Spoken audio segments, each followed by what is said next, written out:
மாண்புமிகு அம்மா அவர்களை வணங்கி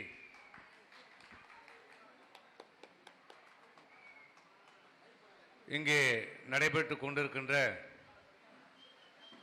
விழுப்புரம் மாவட்டத்தினுடைய செயல் வீரர்கள் வீராங்கனைகளுடைய ஆலோசனை கூட்டத்திற்கு தலைமையேற்று சிறப்புரையாற்றி அமர்ந்திருக்கின்ற மாவட்ட கழகத்தினுடைய அவைத்தலைவர் வழக்கறிஞர் திரு பி தீனதயாளன் அவர்களே மற்றும் இந்த கூட்டத்திலே வரவேற்புரை ஆற்றி அமர்ந்திருக்கின்ற இந்த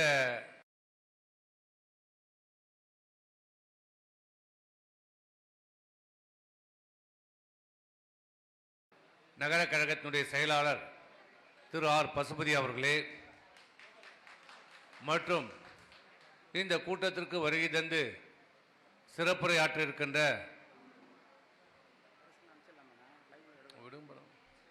சிறப்புரையாற்றி அமர்ந்திருக்கின்ற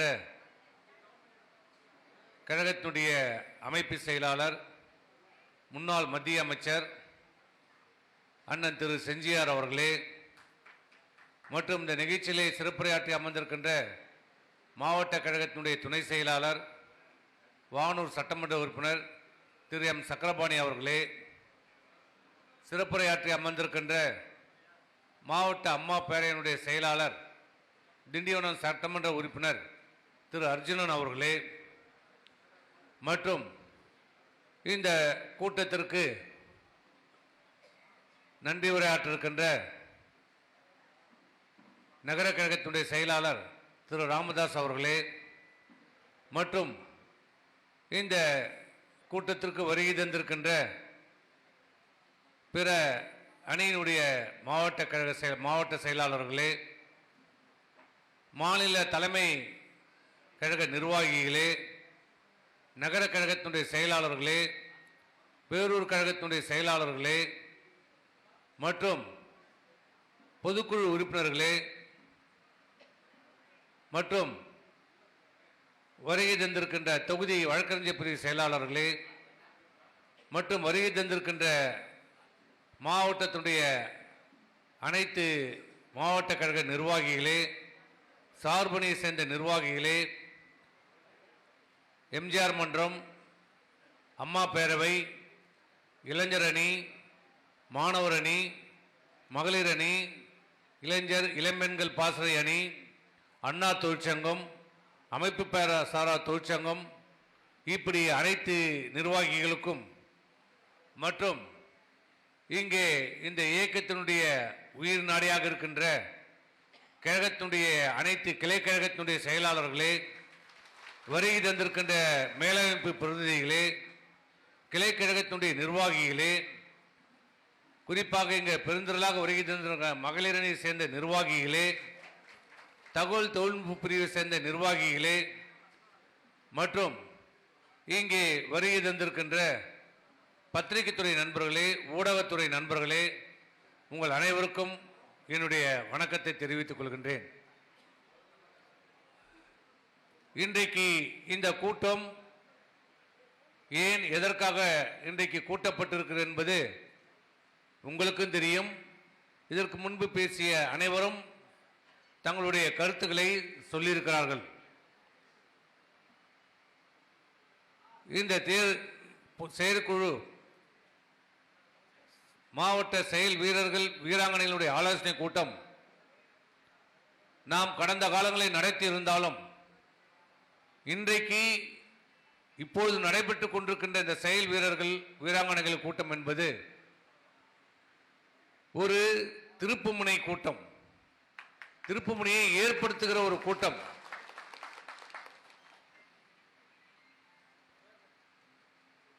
கடந்த 5 ஆண்டு காலம் திராவிட முன்னேற்ற கழக ஆட்சி திரு ஸ்டாலின் அவர்கள் தலைமையிலே இங்கே நடைபெற்றுக் கொண்டிருக்கிறது தமிழகத்திலே. இந்த 5 ஆண்டு காலம் திராவிட முன்னேற்ற கழக ஆட்சியிலே ஏற்பட்டிருக்கிற, பாதிக்கப்பட்டிருக்கிற, துன்பப்பட்டிருக்கிற, பல்வேறு கொடுமைகளை அனுபவித்துக் கொண்டிருக்கிற மக்களுடைய அவலங்களை பற்றி துளியும் சிந்திக்காத, கொடுத்த வாக்குறுதிகளை பற்றியும் கவலைப்படாத, மக்களை பற்றியும் கவலைப்படவில்லை, அரசாங்கத்தை பற்றியும் கவலைப்படவில்லை, நிர்வாகத்தை பற்றியும் கவலைப்படவில்லை, இன்னும் சொல்ல போனால் அவருடைய திமுக காரர்களை பற்றியும் கவலைப்படாத, தான் தன் குடும்பத்தை மட்டும் ஒரே குடும்பத்தை மட்டும் சிந்தித்துக் கொண்டு இன்றைக்கு ஆட்சி நடத்தி கொண்டிருக்கின்ற திராவிட முன்னேற்ற கழகம் தன்னுடைய ஆட்சியை இன்னும் சரியாக 50 நாட்களிலே வீட்டுக்கு அனுப்புகிற செயல் வீரர்கள் வீராங்கனைகள் கூட்டம்.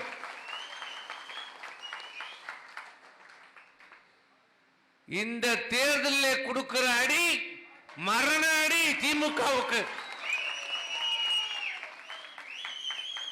இனி திமுக எழுந்திருக்க முடியாது என்ற நிலையை உருவாக்குகின்ற ஒரு தேர்தல். அனைத்து இந்திய அண்ணா திராவிட முன்னேற்ற கழகத்துடைய நிர்வாகிகளும் தொண்டர்களும் மட்டும் இன்றைக்கு கொதித்தெழுந்துள்ளவில்லை. அனைத்து இந்திய அண்ணா திராவிட முன்னேற்ற கழகத்தின் தலைமையில் இருக்கிற தேசிய ஜனநாயக கட்சியின் கூட்டணி இருக்கிற கழக நிர்வாகிகள் மட்டும் இந்த ஆட்சியின் மீது வெகுண்டு எழுந்திருக்கவில்லை. நம்மை விட தமிழ்நாட்டு மக்கள் இந்த திமுக மீது மிகப்பெரிய கோபத்திலே இன்னைக்கு வெகுண்டு காத்துக் கொண்டிருக்கிறார்கள். எப்போது தேர்தல் வரும், எப்போது வாக்குப்பதிவு நாள் வரும் என்று ஒவ்வொரு நாளும் இந்த தமிழ்நாட்டு மக்கள் இந்த திமுகவின் ஆட்சியை, ஸ்டாலின் ஆட்சியை சவக்குழிக்கு அனுப்புவதற்கு இன்றைக்கு தயாராகி கொண்டிருக்கிறார்கள். நாள் குறிக்கப்பட்டு விட்டது. திமுகவுடைய ஆட்சிக்கு நாள் குறிக்கப்பட்டு விட்டது. நான் பொதுக்குழுவிலே சொன்னது போல கவுண்ட் டவுன் ஏற்கனவே ஸ்டார்ட் ஆகிவிட்டது. இந்த 4.25 ஆண்டு காலம் ஆட்சியை பற்றியும் கவலைப்படாமல், மக்களை பற்றி கவலைப்படாமல், விலைவாசி உயர்வை பற்றி கவலைப்படாமல், மாணவர்களுடைய கல்வியை பற்றி கவலைப்படாமல், ஏழை தாய்மார்களுடைய கஷ்டங்களை பற்றி சிந்திக்காமல், வேலைக்கு செல்கின்ற அந்த பொதுமக்களை பற்றி சிந்திக்காமல், யாரால் இந்த தாங்கள் ஆட்சிக்கு வந்தோமோ, யாருடைய தயவால் இன்றைக்கு முதலமைச்சராக அமர்ந்து கொண்டிருக்கின்றோமோ அப்படிப்பட்ட அரசு ஊழியர்களை பற்றி சிந்திக்காத இந்த திமுக அரசுக்கு 4.25 ஆண்டு காலம் தாங்கள் அடித்த கொள்ளை, செய்த ஊழல் மூலம் பெறப்பட்ட பணத்தை வைத்துக் கொண்டு தமிழகத்தில் இருக்கிற பத்திரிகைகளையும் ஊடகங்களையும் கையிலே வைத்துக் கொண்டு அவர்களை வளைத்து போட்டுக் கொண்டு அதிகாரத்தை வைத்து அவர்களை உருட்டி மிரட்டி பல்வேறு சாதகமான பணிகளை அவர்கள் செய்து கொடுத்து இந்த ஆட்சியினுடைய அவலங்களையும் தவறுகளையும் ஊழல்களையும் கொள்ளையடிப்பதையும் ஒரு குடும்பம் ஆட்சி நடத்துவதையும் மூடி மறைக்க பார்த்த இந்த திமுக அரசு. ஆனால் இதை அனைத்தும் மக்கள் பார்த்து கொண்டுதான் இருந்தார்கள். மக்களை ஏமாளி என்று நினைத்து விடாதீர்கள். ஒவ்வொரு 5 ஆண்டு காலத்திற்கும் இங்க தமிழகத்திலே ஆட்சி மாற்றம் ஏற்படுவது எழுதப்படாத ஒரு விதி. அந்த விதியை உடைத்தவர்கள் 2 பேர். புரட்சி தலைவர் எம்ஜிஆர். எம்ஜிஆருக்கு மறைவிற்கு பிறகு நாமும் 5 ஆண்டு காலத்துக்கு ஒரு முறை ஆட்சி இழந்திருக்கிறோம். ஆனால் அந்த விதியையும் உடைத்தெறிந்து தகர்த்தெறிந்து ஆண்ட இயக்கமே மீண்டும் தமிழகத்தில் வெற்றி பெற்ற, அதுவும் யாருடன் கூட்டணி இல்லாமல் தன்னந்தனியாக சிங்கமோடு 234 தொகுதியிலும் இரட்டையிலே களம் கண்டு மீண்டும் ஆட்சியிலே அமர்ந்த இயக்கம் அண்ணா திமுக, எம்ஜிஆர் கட்சி, அம்மாவுடைய இயக்கம், எடப்பாடியாருடைய இயக்கம். அந்த தகுதியும் திறனும் உங்களுக்கும் இல்லை, உங்க தலைவர்களுக்கும் இல்லை, உங்க அப்பாவுக்கே இல்லை. உங்களுடைய தந்தை வித்தகர் நம்முடைய எதிரியாக இருந்தாலும் அவருக்கு பல்வேறு திறமைகள் உண்டு. அப்படிப்பட்ட கருணாநிதியே அவர்களாலே மீண்டும் இரண்டாவது முறையாக ஆட்சிக்கு வர முடியவில்லை. ஆனா துண்டு சீட்டு தலைவர் வர முடியுமா?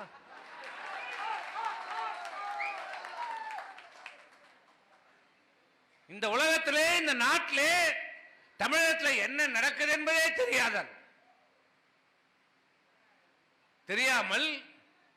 என்ன நடக்க போவது என்பதே தெரியாமல் இன்றைக்கு தமிழகத்திலே ஆட்சி நடத்தி கொண்டிருக்கிறார்கள் திராவிட முன்னேற்ற கழகம். இன்றைக்கு 5 ஆண்டு காலத்திற்கு முன்பு தயவு செய்து நீங்கள் அனைத்து இந்திய அண்ணா திராவிட முன்னேற்ற கழகத்தினுடைய நிர்வாகிகளாக, உறுப்பினராக இருந்தாலும் நீங்களும் பொதுமக்கள் இந்த ஆட்சியில் பாதிக்கப்பட்டிருக்கிறோம். 2021 இருந்த விலைவாசி என்ன, இன்றைக்கு 2026 பிப்ரவரி மாதம் என்ன விலைவாசி, அதை மட்டும் சிந்தித்து பார்த்தால் இந்த திராவிட முன்னேற்ற கழகம் இந்த உலகம் இருக்கிற வரை இந்த ஆட்சிக்கு மீண்டும் வராது. 5 ஆண்டு காலம் எடப்பாடியாருடைய ஆட்சியிலே வெள்ளம், வறட்சி, கொரோனா இப்படி அனைத்தும் இயற்கை சோதனையில் இருந்த போதும் விலைவாசியை கட்டுக்குள் வைத்திருந்து அத்தியாவசிய பொருட்களுக்கு தட்டுப்பாடு இல்லாமல் சிறப்பான ஏழை மக்களுக்கு ஒரு நிர்வாகத்தை கொடுத்த அரசு எடப்பாடியார் அரசு, அம்மாவுடைய அரசு. இல்லன்னு சொல்ல பாப்போம். அதனால்தான் 10 ஆண்டு கால ஆட்சிக்கு பிறகும் 75 இடங்களை இரட்டையிலே வெற்றி பெற்றிருக்கிறது. நீ என்ன பண்ண? 2006 திமுக ஆட்சி, 2011 என்னாச்சு? எதிர்கட்சி அந்தஸ்தை பெறுவதற்கு கூட திறன் இல்லாத கட்சி திமுக. முடிஞ்சதா? பெற முடிந்ததா? பெற முடியவில்லை. 2001 என்ன நடந்தது? 96 இருந்து 2001 வரைக்கும் யாருடைய ஆட்சி? திராவிட முன்னேற்ற கழக ஆட்சி. 96 என்ன சொன்னாங்க? அனைத்து இந்திய அண்ணா திராவிட முன்னேற்ற கழகம் பெற்ற தொகுதி 4 தொகுதி வெற்றி பெற்றது. அம்மாவே தேர்தலில் தோல்வியுற்றார்கள். என்ன சொன்னாங்க? அதிமுக இத்தோடு அழிந்து விட்டது, அதிமுக கதை முடிந்து விட்டது, அந்த அம்மாவுடைய அரசியல் வாழ்க்கை முடிந்து விட்டது என்று சொன்னார்கள். அம்மா மீது வழக்கு, அம்மா சிறையில் அடைக்கப்பட்டார்கள், அவருடைய அரசியல் வாழ்க்கை முடிந்து விட்டது என்று சொன்னார்கள். எல்லாரும் சொன்னோம். இந்த கட்சியில் இருக்கிற தலைவர் எல்லாம் போனான். ஆனா தொண்டம் போல, இன்னைக்கும் போல, நேத்தும் போல, இன்னைக்கும் போல, நாளைக்கும் போக மாட்டான். அண்ணா திமுக தொண்டை எந்த காலத்திலும் எந்த நிலையிலும் அண்ணா திமுக விட்டு தன் உயிரே போனாலும் போக மாட்டான். ஆனா எங்களை மாரி பதவி வெறி பிடித்தவர்கள், இந்த தலைவர்கள் இருக்காங்க பாரு, அனுபவிச்சவங்க, அவர் போவாங்க வருவாங்க போவாங்க, அவங்கள பத்தி தொண்டனுக்கு கவலையே கிடையாது. எம்ஜிஆர், அம்மா, எடப்பாடியார் அடையாளம் காட்டினா அவங்க தலைவர், இல்லைன்னா இல்ல வெத்தால். அப்படிப்பட்ட ஏக்கம் அன்னைக்கு எல்லாம் சொன்னாங்க அண்ணா திமுக அழிந்தது என்று. ஆனா ஒரே ஒருத்தங்க மட்டும் சொன்னாங்க, ஒரே குரல் மட்டும் ஒலித்தது, என் உயிருள்ளவரை இந்த அனைத்து இந்திய அண்ணா திராவிட முன்னேற்ற கழகத்தை மீண்டும் எம்ஜிஆர் ஆட்சியை நிறுவுவேன் என்று சொன்னாங்க அம்மா. 5 வருஷம் கூட இல்லைங்க, 5 வருஷம் கூட ஆகல, 5 வருஷம் கூட அம்மா காத்திருக்கல. 2.5 ஆண்டு காலம்தான். 96 மிகப்பெரிய தோல்வி. இந்த இயக்கத்தில் இருந்த முன்னணி தலைவர்கள் எல்லாம் இந்த இயக்கத்தை வெளியேறிட்டாங்க. யாரும் இல்ல. நெடுஞ்செழியன்ல இருந்து, பண்டூர் ராமச்சந்திரன்ல இருந்து எல்லா தலைவரும் வெளில போயிட்டான். கூப்பா கிருஷ்ணன்ல இருந்து. அன்றைய நிலையிலும் அன்றைக்கு அம்மா சொன்ன வார்த்தை, மீண்டும் எம்ஜிஆர் ஆட்சியை நிறுவேன்னு சொன்னாங்க. 2 ஆண்டு காலத்தில் நடைபெற்ற 98 நாடாளுமன்ற தொகுதியிலே மிகப்பெரிய ஒரு கூட்டணியை வைத்து வியூகத்தை வகுத்து 30 நாடாளுமன்ற தொகுதியிலே வெற்றி பெற்ற இயக்கம் அனைத்து இந்திய அண்ணா திராவிட முன்னேற்ற கழகம். அம்மா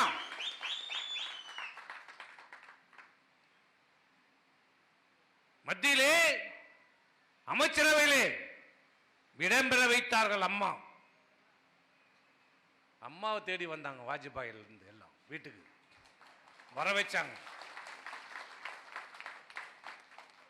ஆனா நீ என்ன பண்ண?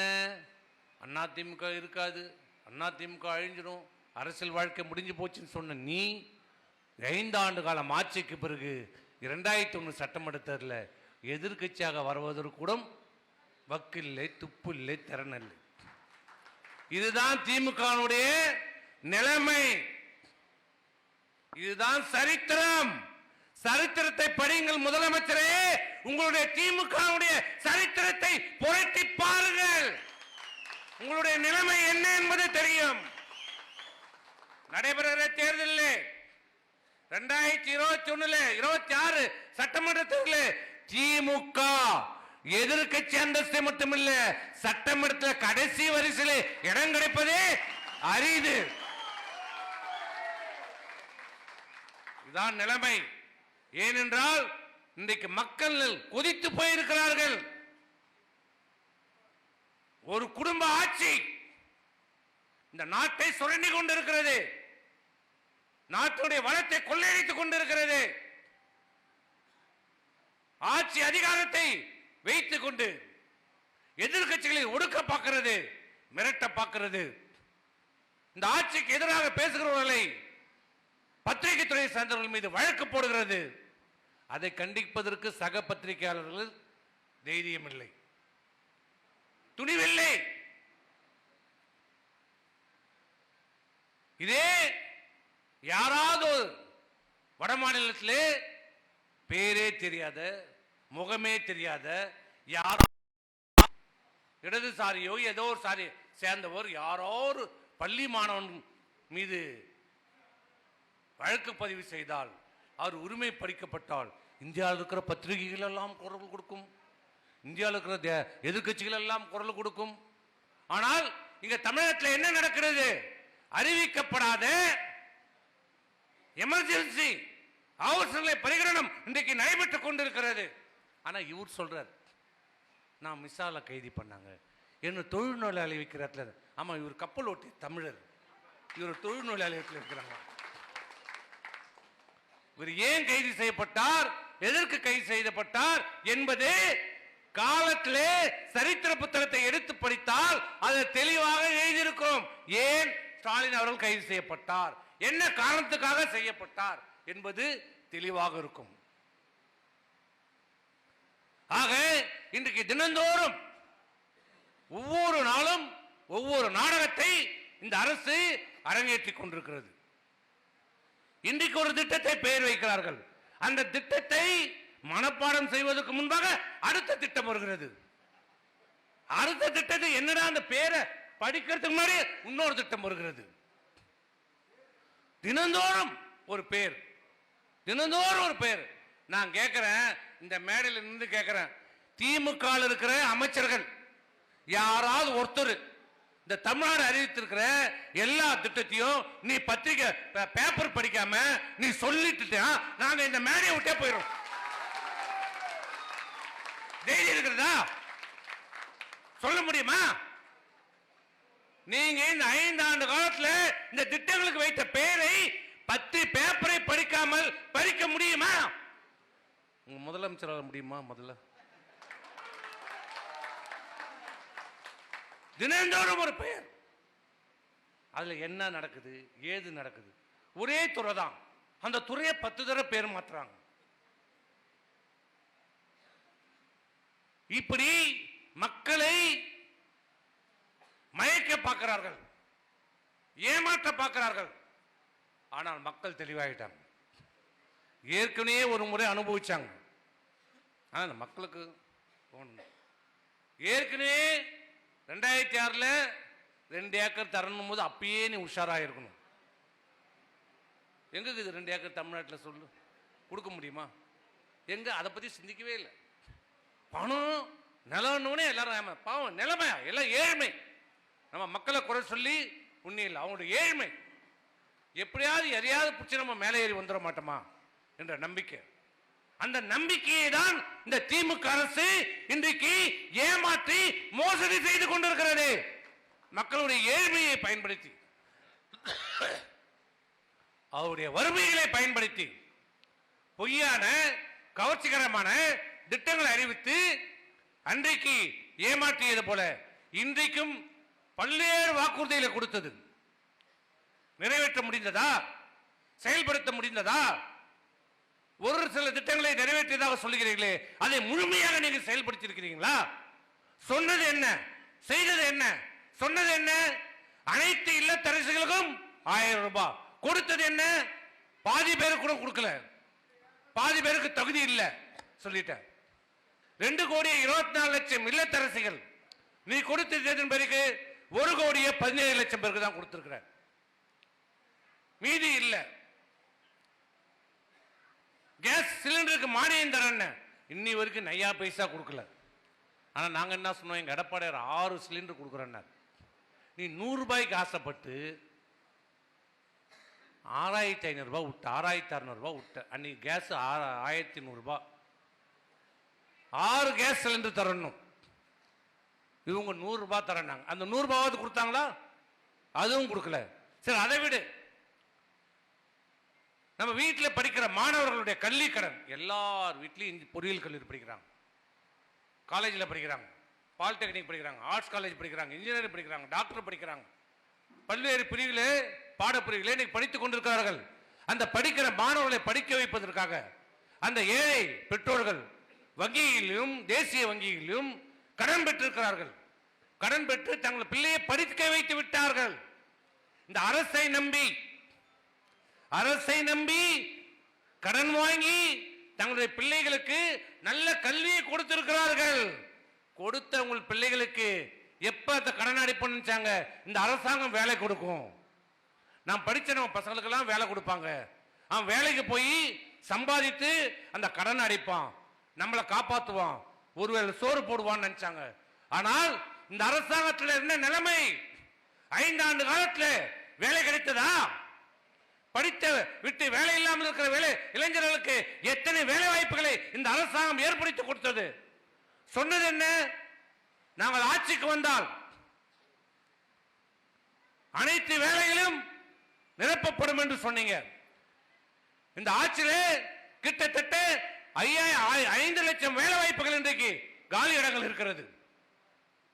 நிரப்பினாங்களா? நிரப்பியிருந்தால் 5 லட்சம் ஏழை மாணவர்கள் படித்த இளைஞர்களுக்கு அரசாங்கம் வேலை கிடைத்திருக்கும். அந்த வேலை வாய்ப்பின் மூலம் அவன் வாங்கிய கடனை அடைத்திருப்பார்கள். தங்கள் குடும்பத்தை, பெற்றோரை, தங்கள் பிள்ளைகளுக்கு, தங்கள் அக்கா தங்கச்சிக்கு திருமணத்தை செய்து வைத்திருப்பார்கள். ஆனால் என்ன இருந்துச்சு? சொன்னது என்ன? எல்லோருக்கும் வேலை வாய்ப்பு தரப்படும். ஆனால் எத்தனை பேர் கொடுத்திருக்கிறேன் நான் சொல்ல. இந்த அரசாங்கம் சொன்ன கணக்கெடுப்பு புள்ளிவிபரம் 5 ஆண்டு காலத்திலே இவர்கள் கொடுத்த வேலை வாய்ப்பு வெறும் 5000. வெறும் 5000. இது ஒரு பக்கம் கொடுமை. இன்னொரு பக்கம் என்ன? புதிய வேலை வாய்ப்புகள் உருவாக்கப்பட வேண்டும். இன்றைக்கு அனைத்து மாணவர்களும் நல்ல படிக்கிறார்கள், புதிதாக வேலைகளை உருவாக்கி தர வேண்டும். ஆனால் இந்த அரசு என்ன பண்ணுச்சு? புதிய வேலைகளை உருவாக்குவதற்கு பதிலாக ஏற்கனவே இருக்கின்ற வேலைகளை, ஒரு இடத்துல கிளர்க்கா வேலை செய்கிறார், அந்த கிளர்க் இன்னைக்கு ரிட்டையர் ஆகிறார்னா அந்த இடம் காலி இடமாகும். அதற்கு புதிதாக ஆள் எடுக்க வேண்டும். ஆனா இந்த அரசு என்ன பண்ணுது? இவர் இன்றைக்கு ஓய்வு பெறுகிறார் என்றால் அந்த வேலையை சரண்டர் செய்கிறது. இப்படி ஆயிரக்கணக்கான லட்சக்கணக்கான வேலைகளை இன்றைக்கு இந்த அரசு சரண்டர் செய்திருக்கிறது. செய்து அந்த ஏழை எளிய மாணவர்களுடைய வேலை வாய்ப்பு இல்லாத இளைஞர்களுடைய வாழ்க்கையிலே மண்ணள்ளி போட்டிருக்கிறது இந்த திமுக அரசு. அதுக்காக இவ்வளவையும் பண்ணிட்டு நீ 1000 ரூபாய் கொடுத்துட்டா ஓட்டு போட்டுருவாங்களா? ஒரு 1000 ரூபாய் கொடுத்து 1000 ரூபாய் என்ன வீட்டு சொந்த பணமா? இல்லை ரெட் ஜாயிண்ட்ல சம்பாதிச்ச பணத்தை கொடுக்குறீங்களா? ரெட் ஜாயிண்ட் அக்கௌண்ட்ல இருந்து ஓடுதா? யாருடைய பணம்? மக்களுடைய பணம், உங்களுடைய பணம். அதை கூட முழுமையாக தர முடியவில்லை. இப்படி இந்த மக்களை ஏமாற்றிக் கொண்டிருக்கிற, வஞ்சித்துக் கொண்டிருக்கிற இந்த அரசிற்கு ஒரு முடிவு கட்டுகின்ற நேரம் நெருங்கி இருக்கிறது. மிக விரைவிலே ஒரு நல்ல காலம் இந்த தமிழகத்திற்கு பிறக்க இருக்கிறது. நல்ல விடிவு காலம் வர இருக்கிறது. இதை முறையாக நாம் பயன்படுத்திக் கொள்ள வேண்டும். மக்களிடம் மிகப்பெரிய ஒரு விழிப்புணர்வு ஏற்பட்டிருக்கிறது. மக்களிடம் தெளிவான ஒரு எண்ணம் ஏற்பட்டிருக்கிறது. ஆட்சி மாற்றம் வேண்டும், இந்த ஆட்சி மாற்றப்பட வேண்டும், தூக்கி எறியப்பட வேண்டும் என்று மக்கள் மத்தியிலே மிகப்பெரிய ஒரு எழுச்சி ஏற்பட்டிருக்கிறது. அந்த எழுச்சியை வாக்குகளாக மாற்றி அவர்களை வாக்குச்சாவடி கொண்டு வந்து நம்முடைய அனைத்து இந்திய அண்ணா திராவிட முன்னேற்ற கழக தலைமையிலான தேசிய ஜனநாயக கூட்டணியுடைய வேட்பாளர்களுக்கு வாக்குகளை பெற வைக்கின்ற கடமை உங்ககிட்ட இருக்குது. யார்கிட்ட இருக்குது? நம்ம கிட்ட இருக்குது. அவங்க வருவாங்க, அவங்க போட்டுருவாங்க அப்படின்னு இருந்துட்டா போயிடும். ரொம்ப கவனமாக இந்த தேர்தலை நம்ம சந்திக்க வேண்டிய நேரம். ஆட்சி அதிகாரம், பணபலம், ஊடகத்தினுடைய பலம் இத்தனையும் வைத்துக் கொண்டு இன்றைக்கு ஆளுந்தரப்பு இன்றைக்கு வெற்றி பெறலாம் என்று மனக்கோட்டை கொண்டிருக்கிறது. ஆனால் அனைத்து இந்திய அண்ணா திராவிட முன்னேற்ற கழகத்தின தேசிய ஜனநாயக கூட்டணி மக்களை நம்பி இருக்கிறது, மக்கள் பலத்தை நம்பி இருக்கிறது. இது ஒரு மக்கள் இயக்கம், தொண்டர்கள் நிறைந்த இயக்கம். ஆகவே வருகை தந்திருக்கின்ற நிர்வாகிகள், மாநில, மாவட்ட, ஒன்றிய, நகர, பேரூர் கழக பொறுப்பாளர்கள், அதை விட அவர்களை விட நாங்கள் எல்லாம் பொறுப்புகள் தான் பெருசு. மாவட்டம், ஒன்றியம் சொல்லிக்கலாம். எப்ப சொல்ல முடியும்? களத்தில் இருக்கிற கிளைக்கழக செயலர் நிர்வாகிகளான நீங்கள் பாடுபட்டு உழைத்து வாக்குகளை பெற்றுக் கொடுத்தால்தான் நாங்க ஒன்றியம், நகரம், மாவட்ட அமைச்சர், எம்எல்ஏ சொல்ல முடியும். இல்லைச்சுக்கோ எல்லாம் எக்ஸ் தான். நீங்க உழைச்சாதான் நாங்க இங்க சேர்ல உட்கார முடியும். நாங்க மட்டும் இல்ல, இது திமுக இல்ல, இது அண்ணா திமுக. நீங்களும் வரலாம், நாளைக்கு இங்க வந்து உட்காரலாம். இது அண்ணா திமுக. யாருக்கும் இந்த ஒரு இடம் வந்து உரிமை நிரந்தரம் கிடையாது, உரிமை இல்ல. யாருக்கு வேண்டுமானாலும் வாய்ப்புகளை கொடுக்கிற இயக்கம் அனைத்து இந்திய அண்ணா திமுக, எம்ஜிஆர் கட்சி. அத மனசுல வச்சுக்கோங்க. அதனால தான் இன்னைக்கும் அண்ணா திமுக உயிர் நாடியா, உயிர் துடிப்பா இருக்கிறது காரணம் அதனால தான். எத்தனை தலைவர் இந்த இயக்கத்தை போனாலும் இன்று வரை 53 ஆண்டு காலத்தில் 31 ஆண்டு காலம் ஆட்சி கட்டிலே அமர்ந்து செயல்படுகிறது என்றால் அதற்கு காரணம் இங்கு அமர்ந்திருக்கிற அடிமட்ட தொண்டர்கள்.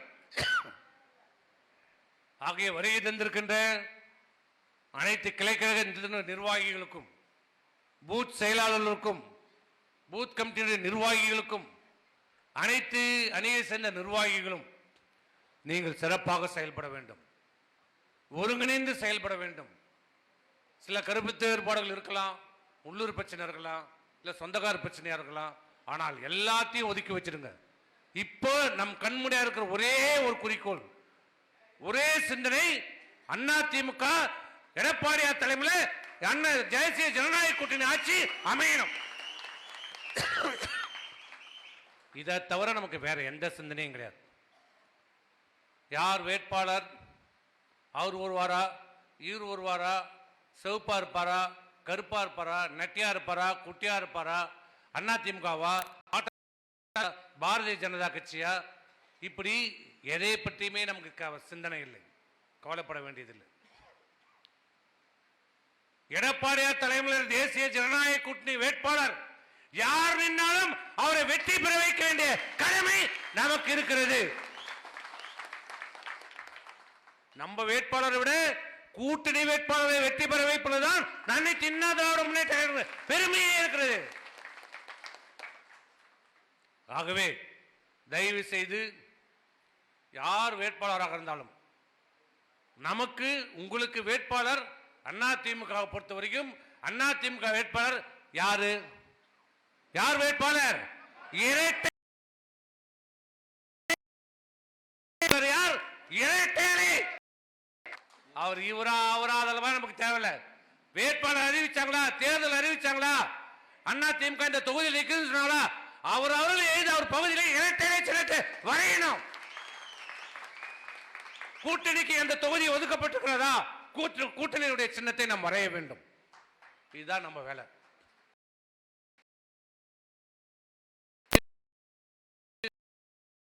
இந்த அனைத்து நிர்வாகிகளும் உங்களுடைய கடமையை உணர்ந்து சிறப்பாக செயல்படுங்கள், ஒருங்கிணைந்து செயல்படுங்கள். அவர் அந்த பூத்துல உங்களுக்கு இருக்கிற உங்க பூத்தை நீங்க பாருங்க. சரியா? பக்கத்தில் என்ன நடக்குது, பக்கத்து ஊர்ல என்ன நடக்குது, பக்கத்து பூத்தில் அதான் உங்களுக்கு ஒதுக்கப்பட்ட பூத். இப்போ எல்லா பூத்துலையும் 800 ஓட்டு 900 ஓட்டு தான் இருக்கு. முன்னாடி 1200 ஓட்டு இருந்தது, இப்போ இல்லை. இப்போ எல்லாம் 900 ஓட்டுக்கு மேலே இல்லை. உங்களுக்கு ஒரு நோட் புத்தகம் கொடுத்துருக்குறோம். அதில் அந்த வாக்காளர்களை தரம் பிரித்து எழுதுங்க. நேரம் பண்ணியிருக்கணும்னு நினைக்கிறேன். பண்ணலைனாலும் ஒரு நாள் 2 நாள் அந்த பணியை முடிச்சிடுங்க. 900 ஓட்டை பிரிக்கிறது ஒன்றும் பெரிய விஷயம் இல்லை. குடும்ப வரையா பிரிங்க. அதில் யார் யார் என்னென்ன வயசு, இளைஞர்கள் யாரு, முதியவர்கள் யாரு, 35லேருந்து 50 வரைக்கும் இருக்காங்க, 50லேருந்து 70 பேர் யாரும் இருக்காங்க, எந்தெந்த இனத்தை சேர்ந்தவர் பிரித்து எழுதி வச்சுட்டீங்கன்னா உங்களுக்கு வாக்கு சேகரிப்பது சுலபமாக இருக்கும். இது சட்டமன்ற தேர்தலுக்கு மட்டும் இல்லை, நாளைக்கு உள்ளாட்சி தேர்தலும் இது உங்களுக்கு மிகப்பெரிய பயனை கொடுக்கும். ஆகவே தயவு செய்து இதுவரை இந்த 6 மாத காலமாக தலைமை கழகத்தில் சொன்ன பல்வேறு பணிகளை முகம் கோணாமல், முகம் சுளிக்காமல் அனைத்து பணிகளையும் நாங்கள் கூட சொல்ல, என்னடா இது நான் கூட சொல்லியிருப்போம். ஆனால் கீழே இருக்கிற நிர்வாகிகள் சிரமம் பார்க்காமல் அனைத்து பணிகளும் சிறப்பாக நீங்கள் செயல் கொடுத்திருக்கிறீர்கள். இன்னும் ஒரு கொஞ்ச நாள் தான், இவ்வளவு தூரம் ஓடியாந்துட்டோம். இந்த 5 ஆண்டு காலம் இந்த ஆட்சியுடைய கொடுமைகளையும் துன்பங்களையும் எல்லாத்தையும் பார்த்துட்டு இதை எதிர்த்து போராடி களம் கண்டு இந்த 5 ஆண்டு இப்ப நெருங்கிட்டோம். கோட்டு கிட்ட வந்துட்டோம். வெற்றி கோட்டு கிட்ட நம்ம நெருக்கிறோம். இப்பதான் இன்னும் கொஞ்சம் வேகமா இருக்கணும். அசந்துடாதீங்க, அலட்சியமா இருந்துடாதீங்க, கவனக்குறைவா இருந்துடாதீங்க. விழிப்போடு இருங்க, நம்பிக்கையோடு இருங்க, எழுச்சியோடு இருங்க. நாம் வெற்றி பெறுவோம் என்ற நம்பிக்கையோடு இருங்க.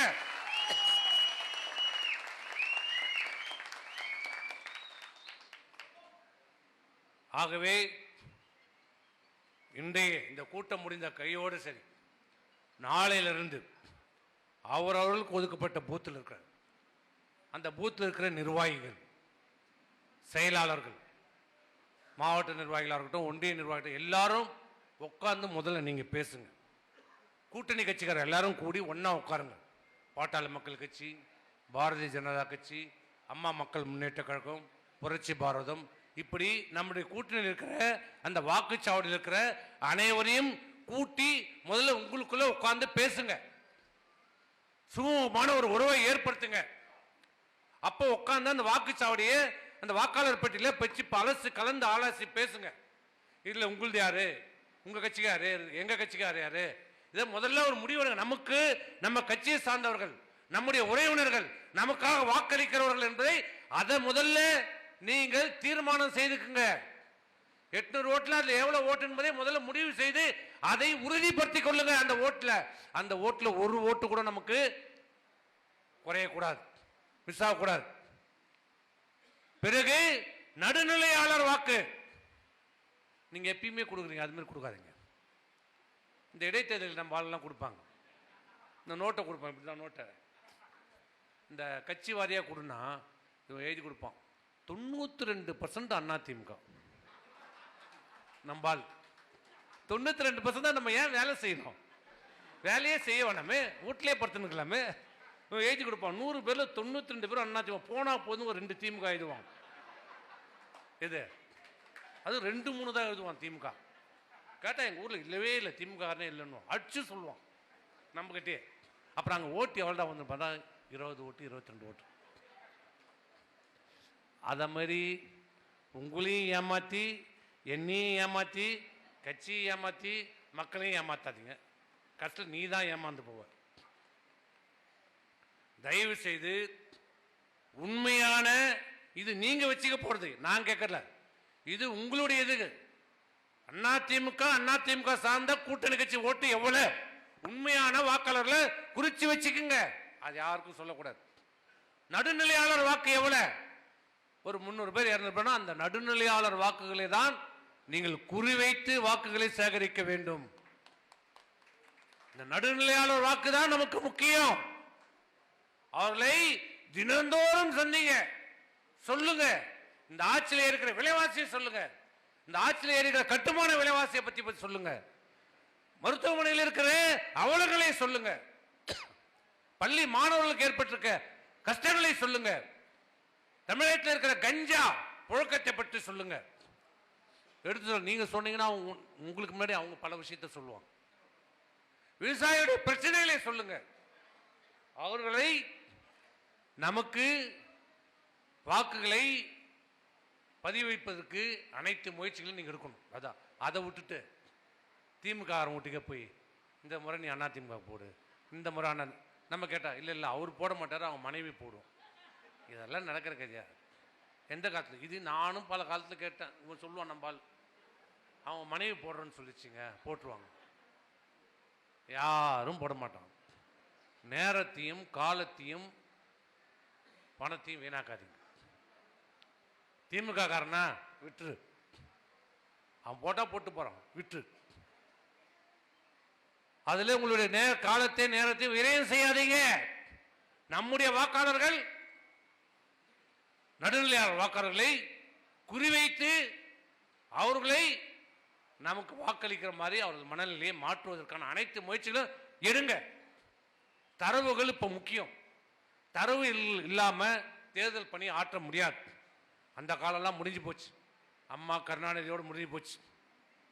இப்ப தரவுகள் ரொம்ப முக்கியம். ஒரு ஊர்ல யார் இருக்கிறான், எவ்வளவு பேர் இருக்கிறாங்க, அதுல வயசானவங்க எத்தனை பேர் இருக்காங்க, இளைஞர்கள் எத்தனை பேர் இருக்காங்க, புதிய வாக்காளர் எத்தனை பேர் இருக்காங்க, பெண்கள் எத்தனை பேர் இருக்கிறாங்க, கட்சிக்காரன் எத்தனை பேர் இருக்கிறான், பொது வாக்காளர் எத்தனை பேர் இருக்கிறான். இப்படி தரவுகளை எடுத்து வச்சுதான் இனி தேர்தலை நம்ம சந்திக்க முடியும். இங்க மட்டும் இல்ல, இந்தியா மட்டும் இல்ல, உலகம் முழுக்கும் இன்னைக்கு அதான் நிலைமை. ஏற்கனவே உலகத்தில் அப்படிதான். நம்ம இப்பதான் வந்திருக்குது இந்தியாவில். தரவுகள் இல்லாமல் தேர்தலை சந்திப்பது என்பது இயலாத காரியம். அதை நீங்கள் பயிற்சி பெற்றுக்குங்க. இளைஞர்களை முழுமையா அதில் பயன்படுத்திக்குங்க. இப்ப இங்க தகவல் தொழில்நுட்ப பிரிவு செயலாளர் சொன்னாங்க பார், அது உண்மை. தகவல் தொழில்நுட்ப பிரிவு என்பது ரொம்ப அத்தியாவசியமானது, இன்றியமையாதது, தவிர்க்க முடியாதது. இனி வருங்காலத்திலே தகவல் தொழில்நுட்பம் இல்லாமல் நாம் எந்த பணியுமே செய்ய முடியாது, சாப்பிட கூட முடியாது. நீ எந்த நேரத்தில் சாப்பிடணும், எப்போ தூங்கணும், எப்போ எழுந்துக்கணும்ன்றதை முடிவு பண்றது இனிமேல் அதுதான் முடிவு பண்ணும். ஆகவே இளைஞர்களே, உங்க கிராமத்தில் நிறைய படிச்ச இளைஞர்கள் இருக்கிறாங்க. இந்த அரசு தான் வேலை தரலையே, நீங்களாவது அவர்களை பயன்படுத்துங்க. நீங்க என்ன நினைக்கிறீங்க? இவன் படிச்சிருக்கிறான், கொஞ்சம் நல்லா இருக்கிறான், வேகமா ஓடுறான், பேண்ட் ஷர்ட் போட்டுக்கிறான், பைக்கை வச்சு டர்ரு புருன்னு சுத்துறான், இவனை கொண்டாந்தா நாளைக்கு நம்மளை கோத்துட்டு போயிடுவானே நீ நினைக்கிற. அப்படி நீ நினைச்சிருந்தா, அப்படி உனக்கு முன்னாடி இருக்க நினைச்சிருந்தா நீ இன்னைக்கு வந்திருப்பியா இந்த இடத்துக்கு? இல்ல நான் வந்திருப்பேனா? இந்த ஏக்கம் 53 ஆண்டு காலம் ஏக்கம். மாண்புமிகு அம்மா என்ன சொன்னாங்க? எனக்கு பிறகு இந்த ஏக்கம் 100 ஆண்டு காலத்துக்கும் நிலைத்து நின்று பணியாற்றும் சொல்லி இருக்கிறாங்க. ஏன் சொன்னாங்க? எதுக்கு சொன்னாங்க? எதை மனதில் வைத்து சொன்னாங்க? இளைஞர்களை நம்பிதான் நாம இன்னைக்கு இருக்கிறோம். நாளைக்கு உங்க புள்ள இல்ல உன் சொந்தக்கார பையன் இல்ல உன் பக்கத்து வீட்டு பையன் எதிர் வீட்டு பையன் இல்ல உங்க ஊர்ல இருக்கிற பையன், நாம் இருக்கும் போதே நம்ம அடுத்த தலைமுறைக்கு வழி விடணும். நாம நல்ல சுறுசுறுப்பா வேகமா அரசியல் பண்ணிக்கொண்டு இந்த நிலையிலேயே நம்ம அடுத்த தலைமுறைக்கு வழிகாட்டணும். அப்பதான் இந்த இயக்கம் என்றென்றைக்கும் எந்த காலத்திலும் உயிரோட்டமாக இருக்கும். அனைத்து இந்திய அண்ணா திராவிட முன்னேற்ற கழகத்தை இரட்டையிலேயே எந்த கொம்மனாலும் ஒன்றும் செய்ய முடியாது. ஆகவே நீங்க செய்ய வேண்டிய முதல் கடமை, இளைஞர்களை முழுமையாக பயன்படுத்திக் கொள்ளுங்கள், அவர்களுக்கு உரிய பொறுப்புகளை வழங்குங்கள், மகளிர்களை முழுமையாக பயன்படுத்திக் கொள்ளுங்கள். இன்னைக்கு சரிசமமாக நம்மளை விட ஆண்களை விட கூடுதலான வாக்குகள் உள்ளவர்கள் மகளிர்கள். நீங்க முன்ன இருந்த 10 ஆண்டு காலத்துக்கு 5 வருஷத்துக்கு முன்ன மகளிர்கள் இப்ப இல்ல. மகளிர்கள் இன்னைக்கு விழிப்புணர்வு பெற்று விட்டார்கள். அனைவரும் கல்வி, ஆண்களை விட மிகப்பெரிய கல்வி அறிவு பெற்றிருப்பவர்கள் இன்றைக்கு மகளிர்கள். அவர்களுக்கு ஏற்கனவே அம்மா உள்ளாட்சி தேர்தலில் 50% இடஒதுக்கீடு கொடுக்கப்பட்டிருக்கிறது. நாடாளுமன்றத்திலே இன்னைக்கு திமுக வாய்க்கிலேயே பேசுவார்கள், காங்கிரஸ் வாய்க்கிலேயே பேசுவார்கள். பெண்களுக்கு இடஒதுக்கீடு என்று சொல்லி நாடாளுமன்றத்திலும் சட்டமன்றத்திலும். ஆனால் அதை நிறைவேற்றியது தேசிய ஜனநாயக கூட்டணி பாரத பிரதமர் மோடி. இன்றைக்கு 33% நாடாளுமன்றத்திலும் சட்டமன்றத்திலும் சட்டம் இயற்றப்பட்டு விட்டது. எப்போ வரும்னு கேக்குறீங்களா? இப்ப மக்கள் தொகை கணக்கெடுப்பு, இப்ப வீடு கணக்கெடுப்பு இந்த ஆரம்பிக்க போகுது ஏப்ரல் மாசத்துல இருந்து. அடுத்த ஆண்டு மக்கள் தொகை கணக்கெடுப்பு. அது முடிந்த உடனே தொகுதி வரைவுரை, மறுசீரமைப்பு, தொகுதி வரைவுரை. இந்த இடஒதுக்கீடு, பெண்களுக்கான இடஒதுக்கீடு வரும் கண்டிப்பாக வந்தே தீரும். சட்டம் இயற்றப்பட்டு விட்டது. உங்களுக்கு தான் போய் சொல்லுங்க மகளிருக்கு. அடுத்த சட்டமன்ற தேர்தல் 26 முடிஞ்சு 31 சட்டமன்ற தேர்தல் நடக்கும் போது இந்த 6 தொகுதியில 2 தொகுதி மகளிருக்கு ஒதுங்கிடும். ஆமா, 33 3ல ஒரு பகுதி, 3 தொகுதி போவோம், இல்ல 2 தொகுதி மகளிருக்கு வரும். அது விழுப்புரமா இருக்கலாம், திண்டிவனமா இருக்கலாம், வானூருக்கு அண்ணனுக்கு கோயந்தாவா இருக்கலாம். மகளிர் உடனே அவர் என்ன பண்ணுவாரு? அவங்க வீட்டுல எங்க ஒய்ஃபு கூட்டுவாரு.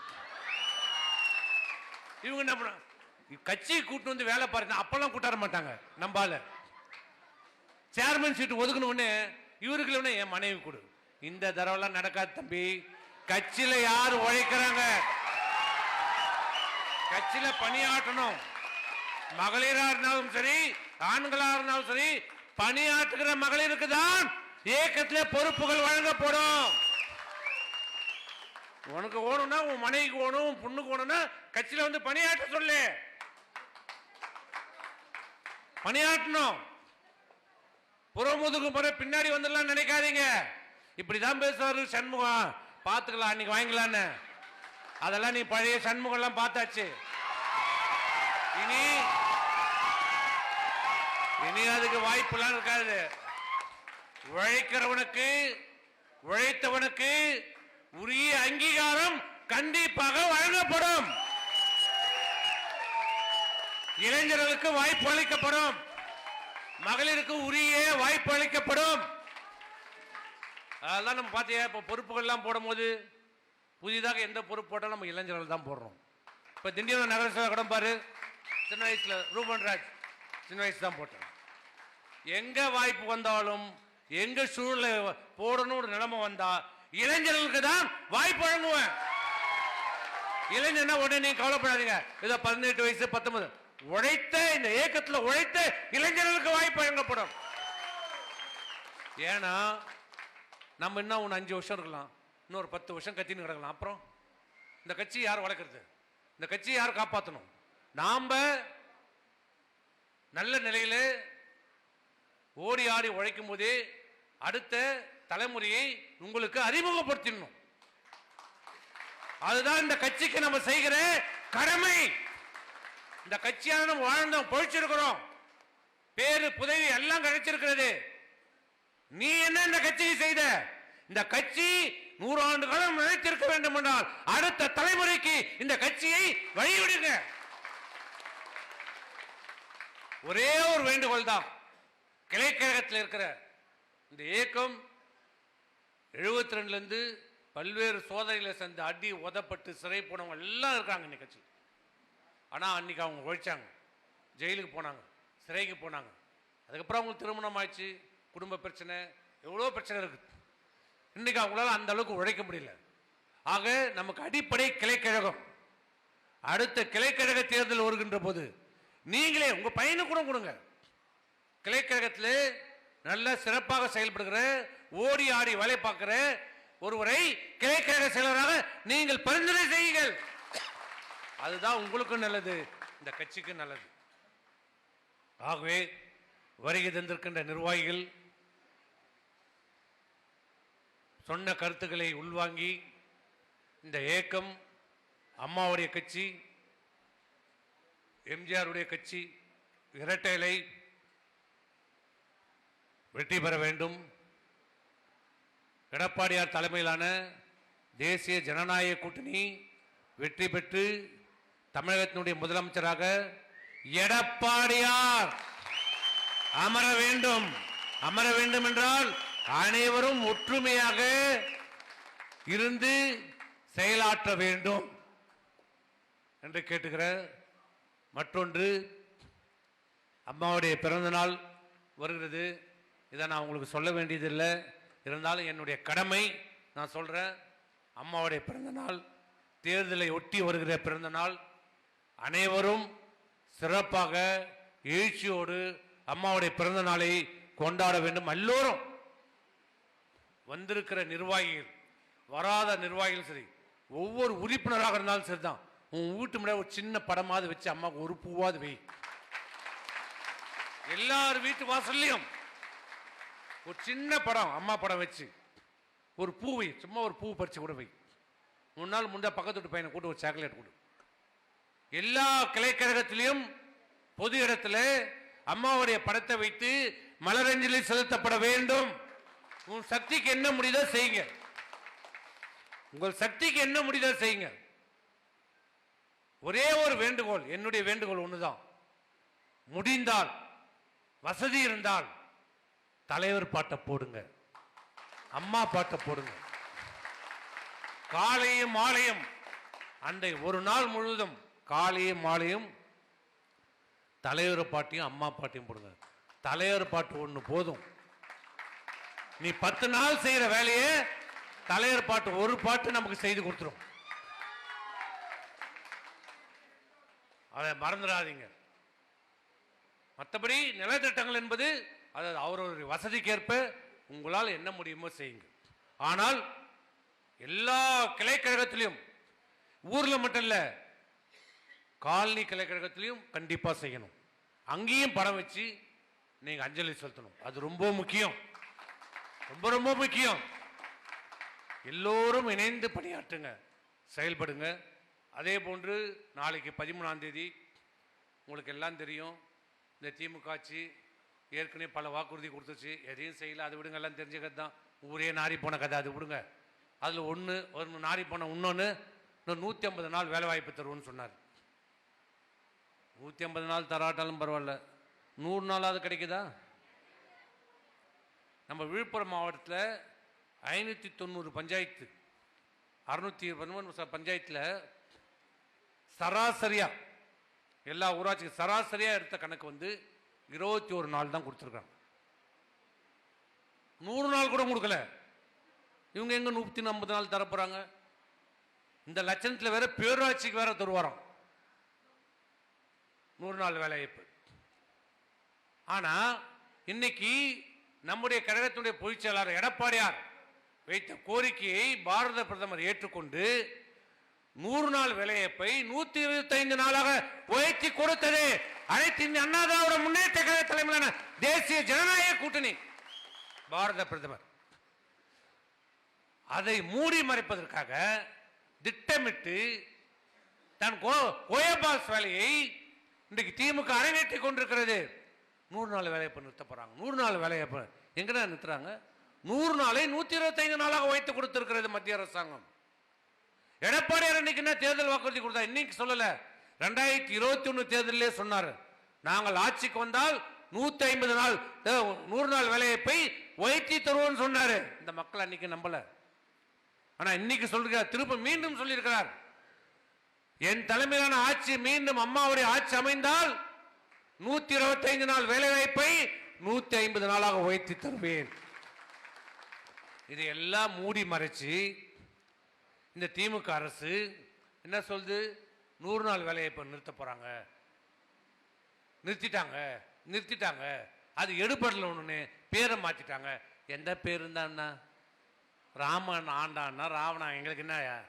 எங்களுக்கு ஒரு சோறு கிடைச்சா போதும். நீ காந்தியா சொல்லு, ராமரையா சொல்லு, எங்களுக்கு பேர் 100 நாள் வேலை தான். பேர்ல என்ன கிடையாது? காந்தி மேல ரொம்ப பாசம் உங்களுக்கு எல்லாம். இந்திரா காந்தியை கல்லால் அடிச்சான் மதுரையில். காந்தி மேல ரொம்ப பாசம் வந்துருச்சு உங்களுக்கு திமுக பேர். எந்த பேரா இருந்தா எங்களுக்கு வேண்டியது வேலை வாய்ப்பு. 150 நாள் கொடுக்கணும். சரி கொடுக்கல, 100 நாளாவது. எல்லாம் கண்டித்து திமுகவுடைய இந்த திட்டமிட்ட நாடகத்தை, பொய்யை கண்டித்தும் முறையாக 100 நாள் வேலைவாய்ப்பை நடைமுறைப்படுத்தாத அந்த 100 நாள் வேலைவாய்ப்பிலே செய்திருக்கிற முறைகேடுகளையும் தில்லுமுள்ளுகளையும் கண்டித்து நாளைக்கு எல்லா ஊராட்சி ஒன்றிய அலுவலகத்திலையும், அந்தந்த ஒன்றியத்தில் இருக்கிற ஊராட்சி அலுவலகத்தில் காலை 10 மணி அளவில் ஆர்ப்பாட்டம் நடைபெறுகிறது. அதிமுக தலைமையிலான தேசிய ஜனநாயக கூட்டணி சேர்ந்த அனைவரும் சேர்ந்து இந்த ஆர்ப்பாட்டம் நடைபெறுகிறது.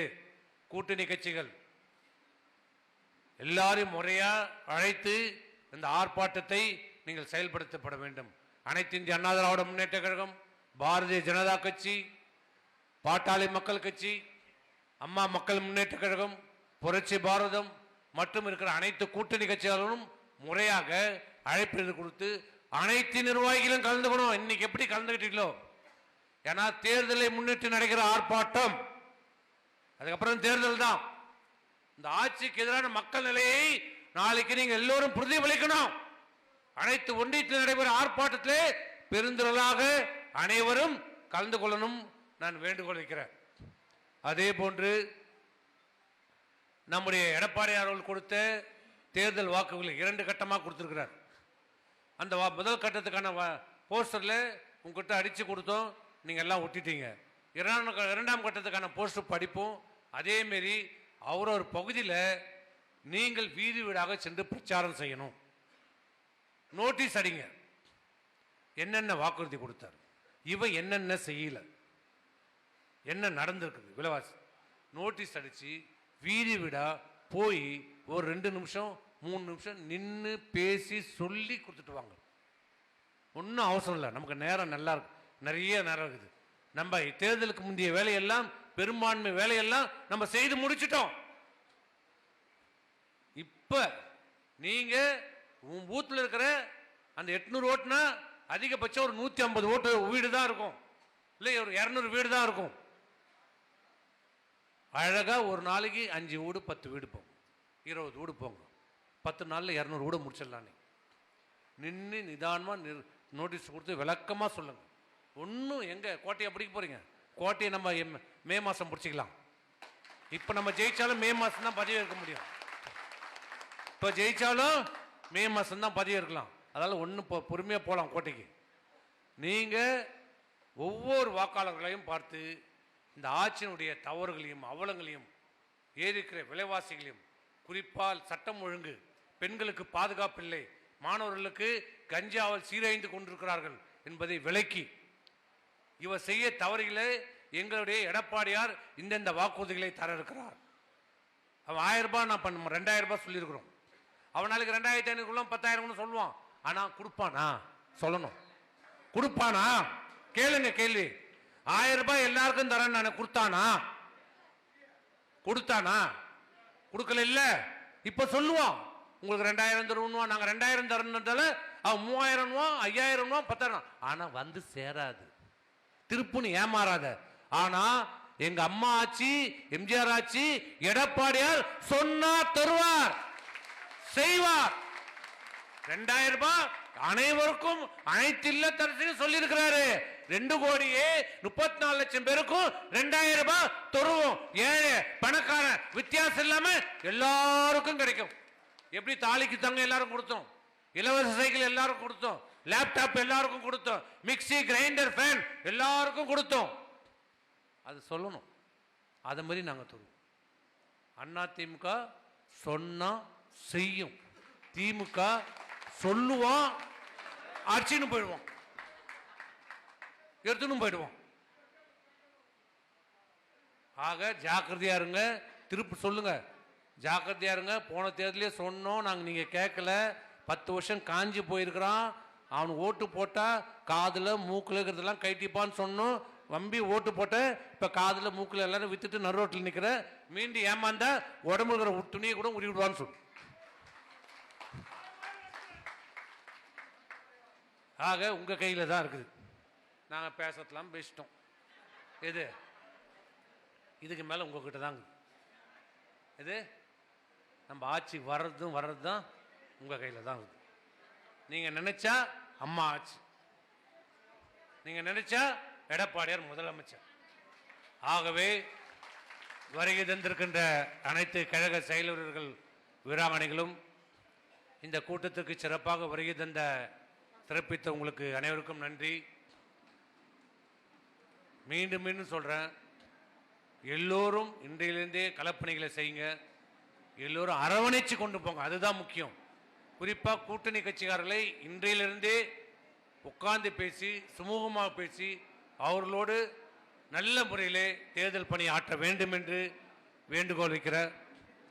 ஆகிய வருகை தந்திர குறிப்பாக இந்த நிகழ்ச்சியை ஏற்பாடு செய்த அனைத்து கழக நிர்வாகிகளுக்கும், குறிப்பாக விழுப்புரம் நகர நிர்வாகிகளுக்கும், இந்த உணவு இதுவை சிறப்பாக பார்த்துக்கொண்ட பாலகிருஷ்ணன் ஒன்றிய கழக செயலாளருக்கும், மகளிர் அணி திருமதி ராதிகா அவர்களுக்கும், திருமதி காயத்ரி அவர்களுக்கும், அவர்களோடு ஒத்துழைப்பு கொடுத்த அனைத்து மகளிர்களுக்கும், மற்றும் இங்கே வருகை தந்து சிறப்பித்துக் கொண்டிருக்கின்ற அனைத்து நிர்வாகிகளுக்கும், பத்திரிகைத்துறை நண்பர்களுக்கும், ஊடகத்துறை நண்பர்களுக்கும், வேற ஏதாவது இருக்கப்பா ஒன்றும் இல்லையா, என்னுடைய வணக்கத்தை தெரிவித்து விடைபெறுகிறேன். நன்றி, வணக்கம்.